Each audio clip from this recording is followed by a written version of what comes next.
Hi y'all, I'm Ashley here from Dance Mentor Plus.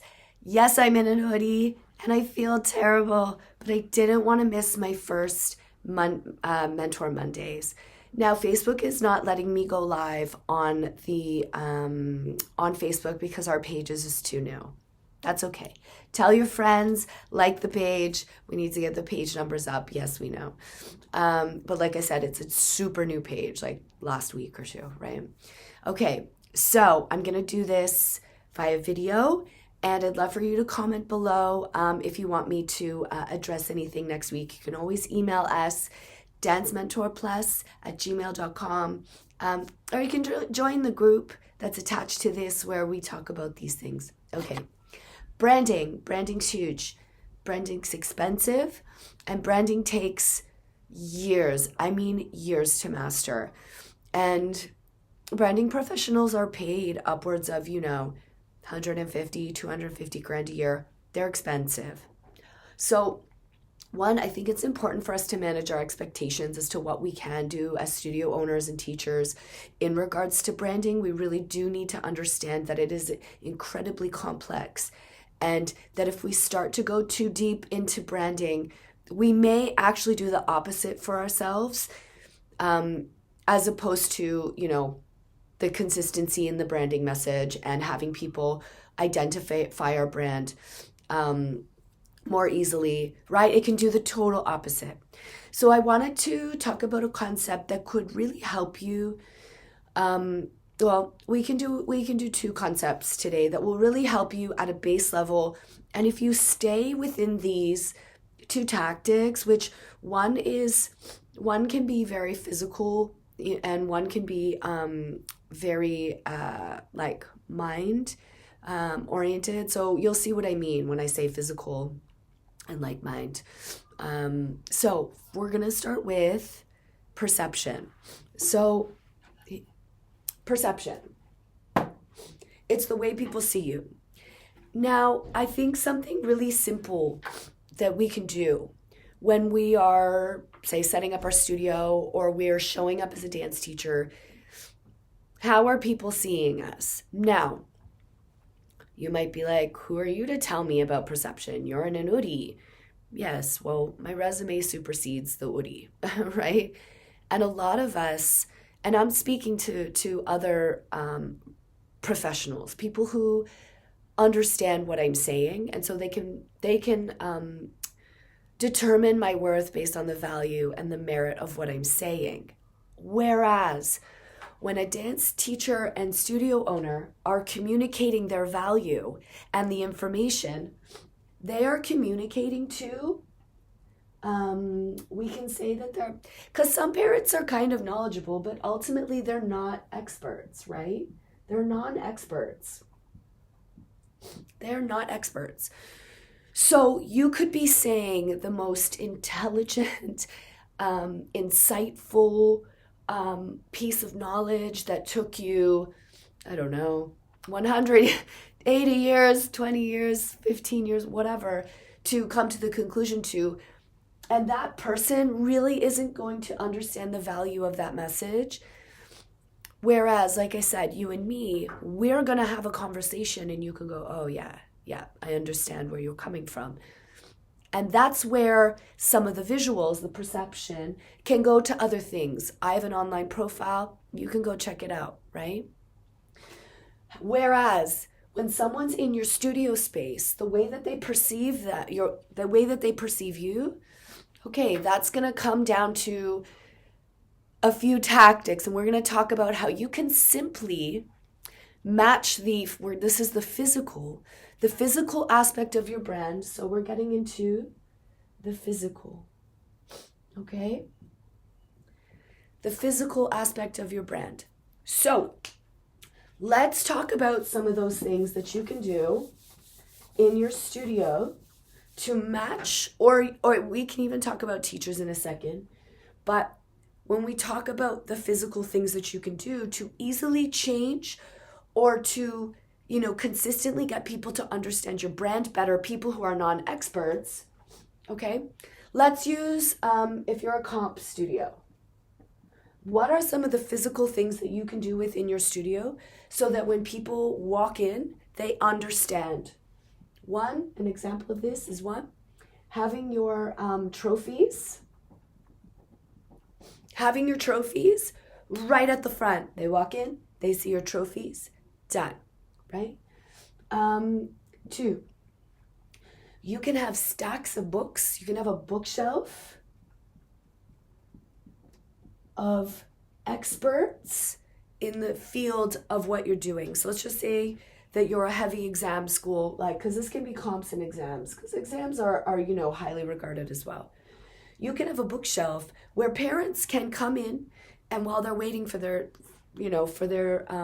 child, they can come in and see all the literature that you suggest them to read or that you're reading, so that they can understand the depth of knowledge that you have. Okay? 3, you can have things like example comp jackets, example merch, right? Merch. So if they compete, do you sell a bag? Do you sell a competition jersey? Don't have those hidden. Have those on display. So the idea really is, and the things that's going to link these two together is, displaying. Where do you display these things, okay? And in this competition sort of environment, you want it, and this is parent-centric, because it's not the same for parents and students and teachers, right? Not the same.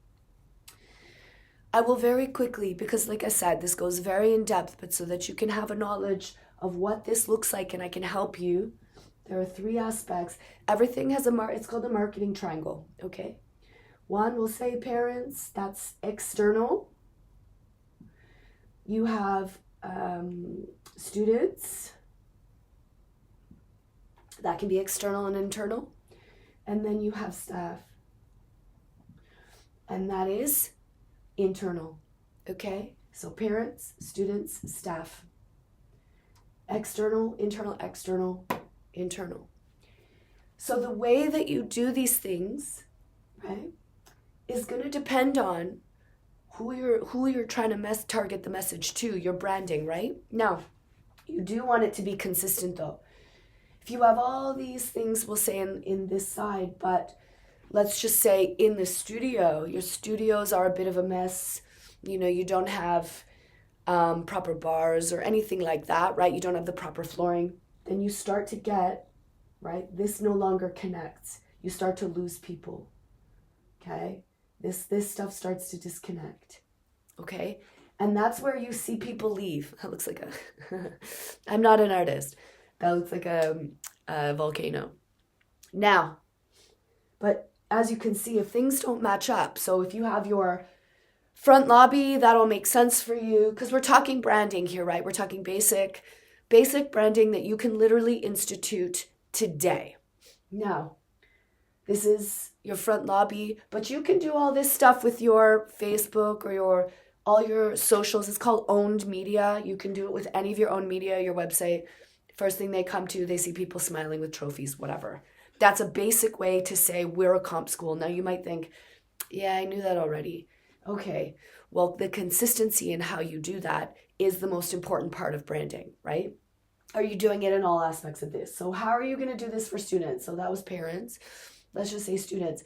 Put some of your trophies in your studios, right? So photos, pictures, photos of kids who've won, so it's called the dream outcome. Photos of kids who have won. This is in studio, right? So we've got photos, we've got, again, you can have literature or exam books out. So visible, things that are visible. And I'm sure you can think of 1,000 things. If you're a cheer school, right? If you're a cheer school, you can have maybe some of the winning schools, some of your winning teams, they give you their running shoes after and you display them. There's a lot of cool things that you can do that are physical and outward, where you are easily communicating what you do and why you do it and who you are. You see, you're starting to see a trend here, right? So just consistency in all the spaces. Look, there's more, but you get the idea. Now with your staff, I think people consistently forget that in order for these guys to experience, so the staff are the experience, okay?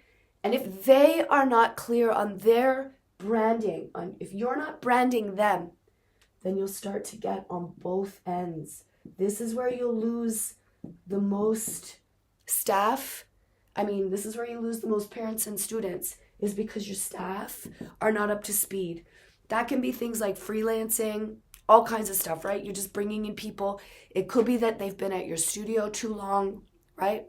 And that can actually be that can be not a plus. If you're a competition school and you've had people who have consistently only been through your school, it's really difficult to stay competitive, right?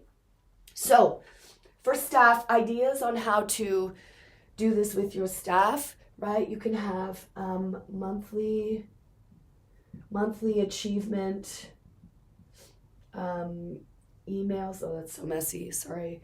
Monthly achievement emails, highlighting what your staff are doing, sending them out to everybody, sending them out to your staff. You can have, instead of having, like if you're a comp school, you're saying, we're better than other people. It's okay to be better. It really is, okay? And it's okay to try to be better. That's what competition is, right? But you should have a dedicated, if I could spell, dedicated, right? A dedicated comm channel, communication channel. So you've invested a little bit. So a dedicated communication channel, okay? Dedicated communication channels are I'm also leaning, so it's hard. I'll sit down. Dedicated communication channels are really important because what they say is that we're investing in you, and that in and of itself is a physical way to get your staff to see that you're competitive, right? You're trying to streamline your messaging. So these are all examples. Even like, for staff, it could be things like everyone has to have a uniform. Uniforms are an example of this, but making sure that staff have uniforms. It could be at the next step up where they get a studio key and a keychain that says number 1. You feel what I'm putting out here. So this is a way that you can brand all sides of your marketing channel with physical items, physical or like tangible things. The dedicated channel is still tangible, right? It's online, but it's tangible. So that's a good example of that, of something for comp. And there's so many things, and I know that you're going to get ideas when you start to think about all the things that you could display. Remember, it's to an uneducated audience. This is why branding is so difficult for certain, businesses, because of the communication. All right. Next, don't worry, I'm dying, but I'm not dying too hard. Let's just say rec. Okay? What's a good way to get people to understand that you're more nurturing and you're more, support? And to say that you're not nurturing, supportive here, that's not the point. But you're setting expectations, right? How do you get people to understand that in a physical way, right, that we're not trying to do anything but have fun here, right? You might have a board, right? Like a whiteboard like this. A board that has a funny phrase, like a funny or kind phrase. You could do this for the other one too, but a funny or kind phrase that you write every day. Like, it doesn't matter, blah, blah, blah. It just matters that you love yourself or something, And you're setting the expectation where everyone goes, yeah, that's nice, right? So you have a physical board. When people walk in, they see your message, right? The colors you choose. If you're rec, right, you can have warm tones. If you don't get to tons, warm tones. You can have, if you get a choice, right, and you look up color schemes, and you can do this with competition as well, and you look up color schemes, there are colors that invoke certain emotions in people. And if you want certain emotions from people, like if you're a recreational school and you want them to feel, like comfortable, comfort would never end up here, but comfort would end up here. So how do you invoke comfort? Maybe instead of having tables and chairs like they do here, maybe you have couches. Now, that's not to say you can't have couches over there, but couches are comfortable. That's part of your branding message. You want comfort? Maybe you've got all couches. Maybe another thing is kids' toys, right? I'm not saying you can't have kids' toys there, but a lot of times these kids are here for long periods of time. Most moms aren't going to sit there with their little ones to play. But if you're only there for an hour, having a kid's toy box makes sense. You want people to be comfortable. These are just examples of what it's like to add physical aspects to your school that makes sense. So again, any of these, I bet you could just flip. Like both of these, you could just flip to suit the other person, but they're all excellent ideas of how to educate an uneducated audience on your brand. Okay, so that's the first, right? So that's perception. And it was physical. I mean, we can do other things that are it's just long list. So we'll start with physical, and I'll write these things down in the post, but we'll just start with physical today because branding is honestly very difficult and you want to get these things right first. Now, let's go to the next branding concept that I feel like you can add in like very quickly. Okay? And you might think, oh, I already do that, but you're going to see what I mean. Authenticity. Okay, authenticity. Now, anybody who knows me knows that I will show, like, I work so hard, rain or shine. So I'm here today and I just don't feel well and I have a fever and I really wanted to make sure that I was comfortable. And because I show up no matter what, I'm authentic. And people are going to show up from week to week, and it has nothing to do with my Woody. Because they've read my bio, because my numbers are what they are, because of my age, because of the merit of my books I've put out and all these things.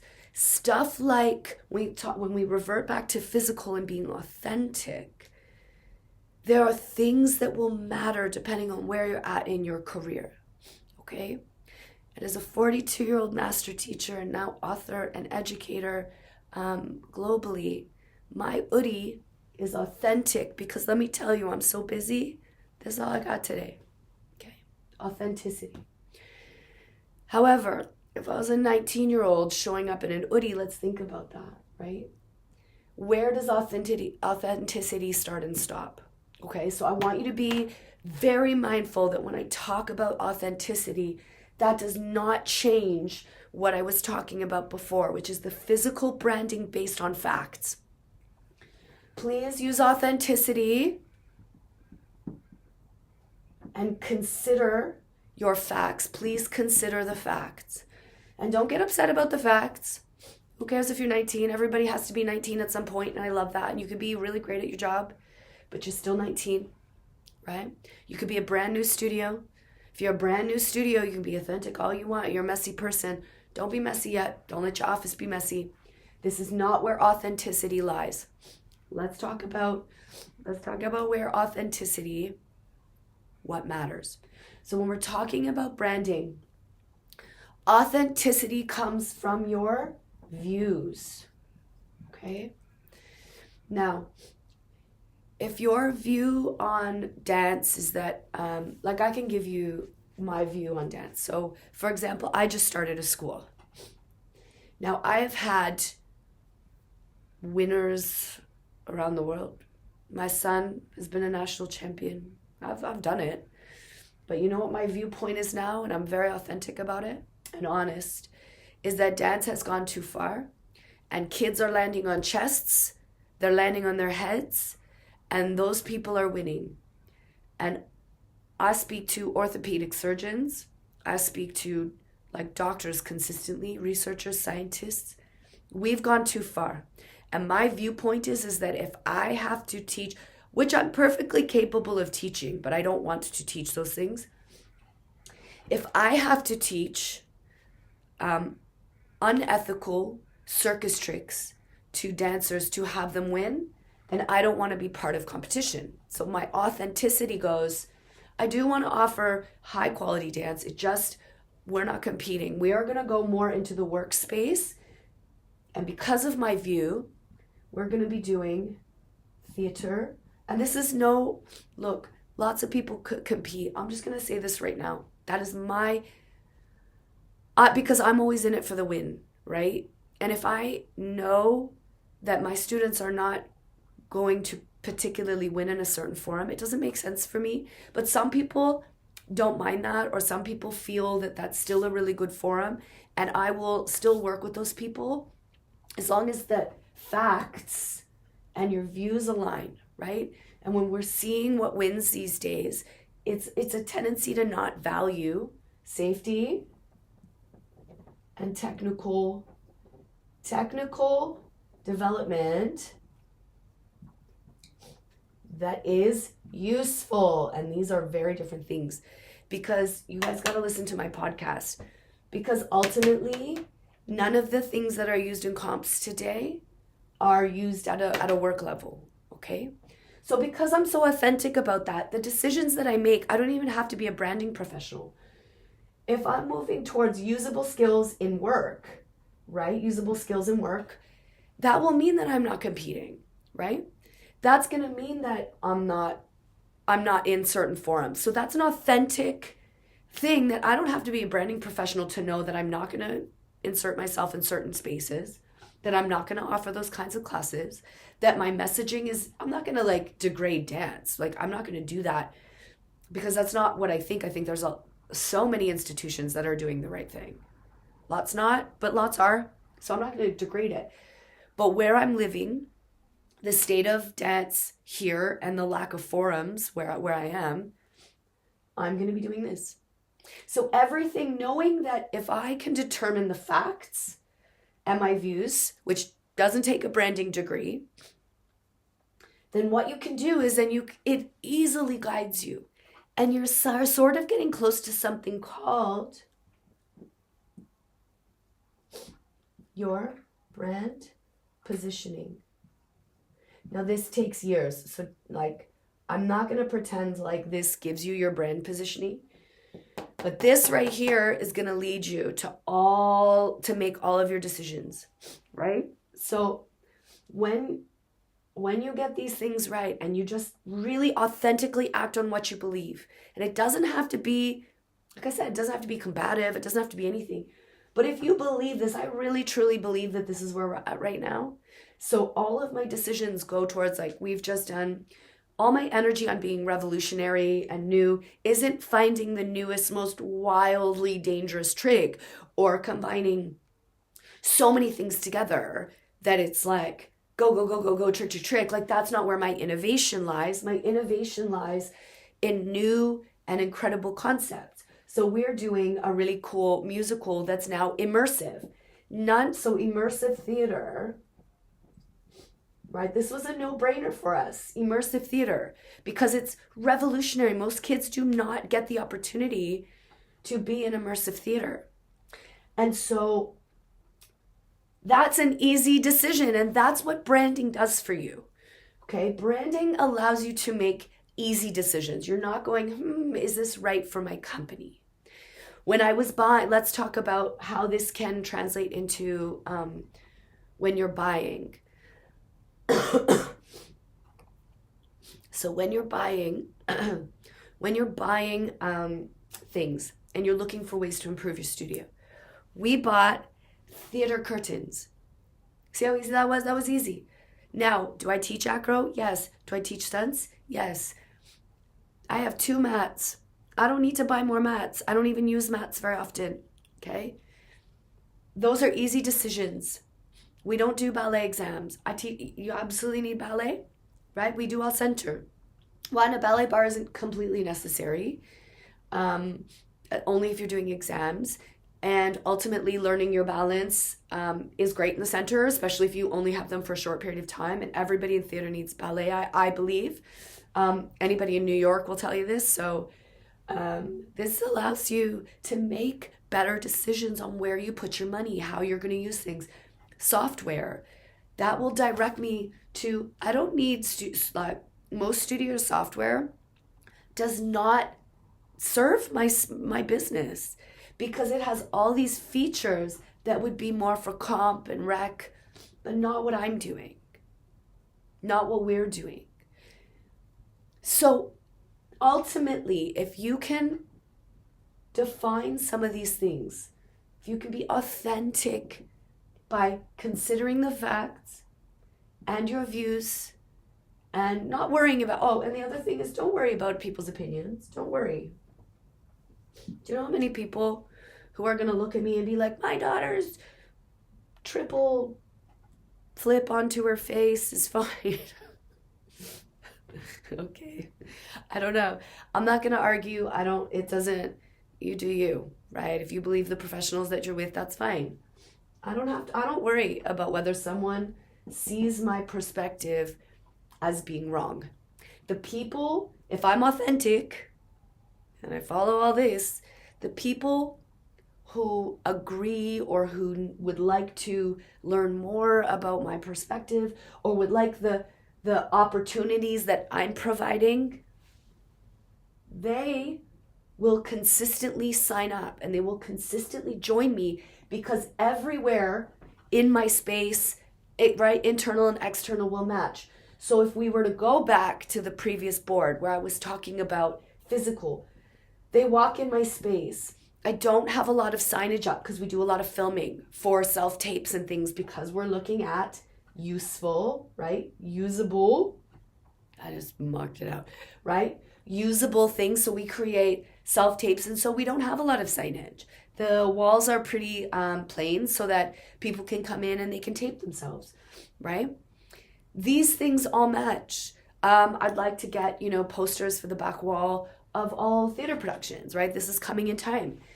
These are all decisions that you can easily make as a business, where you know that you're going to, ultimately, so I talk about this a lot, but it's your cost of acquisition. The better you are at brand positioning through these basic concepts, your cost of acquisition, so let me write that down for you. I'm going to show you the ultimate benefit of having solid branding. Just and don't go too deep, please. Don't go too deep unless you're a branding professional like myself, okay? You can get lost in it. Okay, so cost of acquisition. I should really do. Okay, so that's COA. Cost of acquisition. Let me look up. Hang on a sec. I'm going to look up on my phone. Where's my phone? Where'd you go, phone? Oh, good. My thing was on it and I was sitting on it. Perfect. All right, I'm going to look up the formula. I don't remember the formula. It's not that hard. But I'll show you how all of this, so Google, I'm Googling it. There's so many. So I look it up from time to time if I need it. Cost of acquisition. All right, cost of acquisition formula. Alrighty, so let me go. Oh no, I should have said formula. Hang on a sec. So formula. Okay, so the cost. So the cost of acquisition. Let's have a look. How do you calculate cost of acquisition? Why do they call it CAC? Customer acquisition cost, whatever. Okay, so they put it customer acquisition cost, whatever, CAC. It's not, well, when I went to school, it was COA. All right, so so we're going to use what they currently call it now as customer acquisition cost. That's what they say, not cost of acquisition. Sure. Customer cost of customer acquisition cost. All right, so CAC. I was looking at it to make sure it's the right formula because that's a new terminology. You don't really revisit these. So these are from, I would say, like first or second year university when you do a business degree. But it's cool when you see a lot of new things come out. Now, the formula is the same, which is cool. But something that, so for example, I just did about 6 courses in the last year with RMIT, Lumify, a few others, just to update because the actual branding itself, so brand experience, all these things, they move pretty quickly. This stuff usually doesn't change. So it goes, the cost of sales, so it's cost of, I'm trying to write nicer for you guys, sales plus cost of, I'm just going to put M for marketing because it's too long, right? Divided by number of new customers, okay? Now, feel free to write that down and give it a shot, but let's just talk about how branding, what we just did, basically, we want this to be a very low number. We want it to cost us very little, if anything.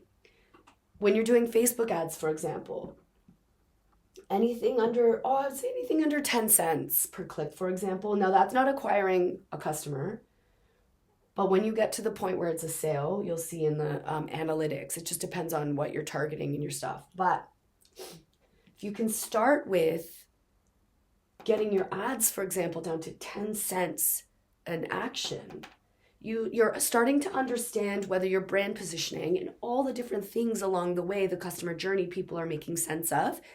So the more that people understand, and it's really just about consistency, right?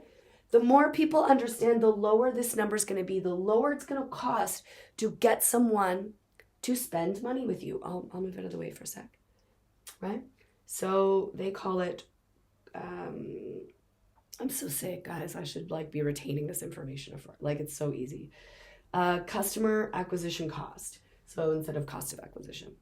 So if you Google that, that's what you get. Cost of sales plus cost of marketing divided by number of new sales. Okay, so you can look up more into what that means, but that's an easy thing to say. How much does it actually cost me to get someone to spend $1? And this will also tell you if your brand positioning is on point. So the brand positioning, when you do some of the most basic things, like I said before, the cost just keeps going down and down and down and down. So start with that. Give it a try. And hopefully that helped you with taking on some branding without going too deep where you can get really confused. Okay, guys? I really hope that helped. That was your Mentor Monday. Share everything so that I can get the page likes up. It's like I said, it's a brand new page. So, and I haven't been feeling well. So just get everybody like the page. And then I can start going live from this page. All right, people. Mentor Mondays, rain or shine, sick or healthy, I will be here, hoodie or not, business suit, who knows. But if you liked what you saw here, head over to Dance Mentor Plus in Thinkific. I have a free global program for dance acrobatics that you would absolutely love. We're talking reducing injury rates, 97% more from teacher error. You've got progressing them without spotting. And you're progressing them faster. It is insane. Part 1 is free. Don't miss out. Now, the other thing is we have a group attached to this. Make sure you pop on over. We'll be having conversations like this every day. Maybe not every day, not yet anyway, but a lot. We'll be talking about this, and you'll always have a mentor who can pop on and help you out with what's happening, okay? And if you want really personalized advice, we do have a brand new community over at Thinkific that is $15 a month, but we will workshop your personal issues. We will plug in those numbers for you. We will work the things out for you so that you can understand your business better for a really affordable price. So, thanks for coming, guys. I'll try to get better. And see you later. Hope that was helpful.